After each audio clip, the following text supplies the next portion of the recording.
ಶ್ರೀರಾಮ, ವಾಲಿ, ಸುಗ್ರೀವ.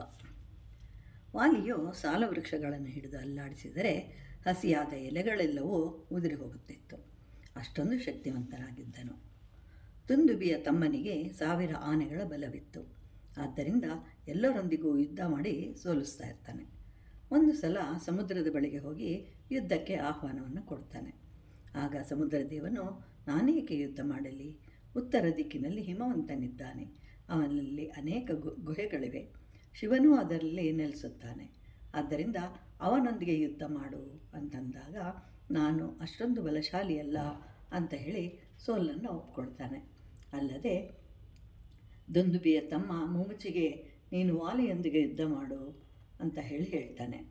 ಆಗ ಮುಮುಚಿಯು ಮಹಿಷನ ವೇಷ ಧರಿಸಿ ವಾಲಿಯೊಂದಿಗೆ ಯುದ್ಧಕ್ಕೆ ಬರುತ್ತಾ ಗಿಡ ಮರಗಳನ್ನೆಲ್ಲ ಮುರಿದು ಹಾಕ್ತಾ ಇರ್ತಾನೆ. ಭೂಮಿಯನ್ನೆಲ್ಲ ಅಗಿತಾ ಇರ್ತಾನೆ. ವಾಲಿಯ ರಾಜ್ಯದ ದ್ವಾರವನ್ನು ಶಬ್ದ ಮಾಡ್ತಾನೆ. ಆಗ ವಾಲಿಯು, ಯಾರದು ಅಂತ ಕೇಳಿದಾಗ, ರಾತ್ರಿಯ ವೇಳೆಯಲ್ಲಿ ಸ್ತ್ರೀಯರ ಬಳಿ ಕುಳಿತುಕೊಳ್ಳುವುದಿಲ್ಲ. ಆದರೂ ಅವರೊಂದಿಗೆ ಈ ರೀತಿ ಕಳೆದು ಬೆಳಿಗ್ಗೆ ನನ್ನ ಜೊತೆ ಯುದ್ಧಕ್ಕೆ ಬಾ ಅಂತ ಹೇಳ್ತಾನೆ.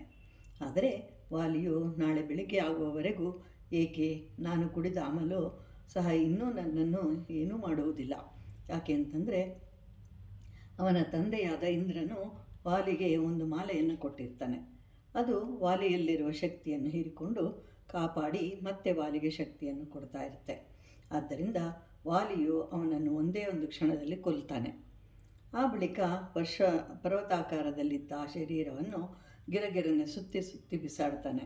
ಅದು 1 ಯೋಜನ ದೂರದಲ್ಲಿ ಬೀಳುತ್ತೆ. ಆದರೆ ಅದು ಮತಂಗ ಮಹರ್ಷಿಯ ಆಶ್ರಮವಾಗಿರುತ್ತೆ.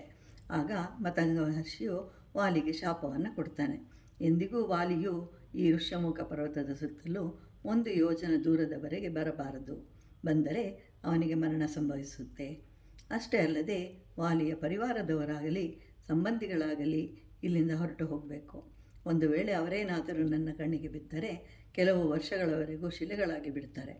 ಅವರೆಲ್ಲರೂ 24 ಗಂಟೆಗಳಲ್ಲಿ ಇಲ್ಲಿಂದ ಹೋಗಬೇಕು ಅಂತ ಹೇಳ್ತಾನೆ. ಆದ್ದರಿಂದಲೇ ವಾಲಿಯು ಋಷ್ಯಮುಖ ಪರ್ವತಕ್ಕೆ ಬರೋದಿಲ್ಲ. ಶ್ರೀರಾಮನು ಆ ಮುಮುಚಿಯ ಶರೀರವನ್ನು ಅನಾಯಾಸವಾಗಿ 10 ಯೋಜನ ದೂರಕ್ಕೆ ಬಿಸಾಡ್ತಾನೆ. ಆದರೆ ಸುಗ್ರೀವನು ರಾಮನ ಶೌರ್ಯವನ್ನು ಪ್ರತ್ಯಕ್ಷವಾಗಿ ನೋಡಲಿಲ್ಲ. ಆದ್ದರಿಂದ ಒಂದೇ ಬಾಣದಿಂದ ಈ ಸಾಲವೃಕ್ಷಗಳನ್ನು ಭೇದಿಸು ಅಂತಂದಾಗ ಶ್ರೀರಾಮನು ಒಂದು ಬಾಣ ತೆಗೆದು ಬಿಟ್ಟಾಗ 7 ಸಾಲವೃಕ್ಷಗಳನ್ನು ಭೇದಿಸಿ ಎದುರಿಗಿದ್ದ ಬೆಟ್ಟವನ್ನು ಹೊಡೆದು ಪಾತಾಳ ಲೋಕವನ್ನು ದರ್ಶಿಸಿ ಒಂದೇ ಕ್ಷಣದಲ್ಲಿ ಮತ್ತೆ ರಾಮನ ಬಾಣಗಳೊಂದಿಗೆ ಸೇರಿಕೊಳ್ಳುತ್ತೆ. ಆಗ ಸುಗ್ರೀವನು ರಾಮನ ಶಕ್ತಿಯನ್ನು ದರ್ಶಿಸ್ತಾನೆ. ಇವನು ವಾಲಿಯನ್ನು ಕೊಲ್ಲುವನು ಅಂತ ಅಂದ್ಕೊಂಡು ಅಂದಿನಿಂದ ರಾಮನಿಗೆ ಹೆಚ್ಚಿನ ಗೌರವವನ್ನು ನೀಡ್ತಾ ಇರ್ತಾನೆ. ಅಂಜಲಿಬದ್ಧನಾಗಿ ವಂದನೆಯನ್ನು ಸಲ್ಲಿಸ್ತಾನೆ.